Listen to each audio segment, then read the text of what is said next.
প্রথমে নাচোসের চিপস দিয়ে এর মধ্যে দিব হচ্ছে ভেজিটেবল অ্যান্ড মিটের চপ। এরপর দিব হচ্ছে আমরা আমাদের এটাকে কি সস বলে, ককটেল সস বলেছিলাম না? আমরা হচ্ছে এখন এর মধ্যে দিব হচ্ছে সস। সসে কিপটামি করেন না, তাহলে খেতে ভালো লাগবে না। এরপরে আবারও এক লেয়ার হচ্ছে চিপস। এরকম করে জাস্ট লেয়ার বাই লেয়ার উঠবে, আর কোনো কাজ নাই। ঠিক আছে, নাচোস আর কোনো কাজ নেই। নাচোসের চিপস যাবে, আমাদের লেয়ার অফ যে কিমা রাখছি সেগুলো দিব।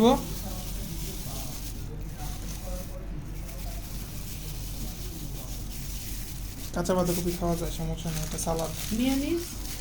মেয়োনিজ আর হচ্ছে এটা দুইটাই দিব আমরা। হ্যাঁ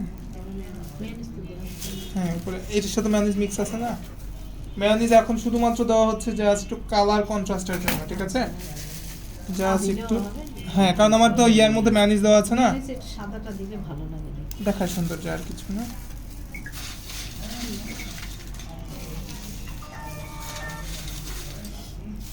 এটা টাওয়ারের মতো করব, তাই হচ্ছে নাম টাওয়ার নাচোস। হ্যাঁ, tower sauce, tower tower nachos, tower nachos, tower nachos.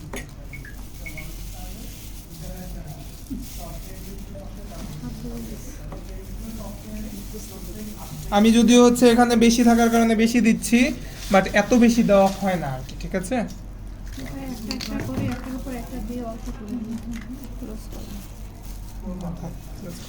সব শেষ করে প্রেস করবেন। আরো বেশি হবে, এটা হচ্ছে 250 বা যদি জায়গা ভেদে আসলে। এখানে সসের গুণেই কিন্তু আসলে খায়। ঠিক আছে, সসটা একটু বাড়িয়ে দিবেন, খেতে ভালো লাগবে এই কারণ এটা আর কিছুই না, এটা শুধুমাত্র সসের গুণে খাবে। কেন আমি হচ্ছে লাস্ট মোমেন্টে এই দিয়ে শেষ করে দিব।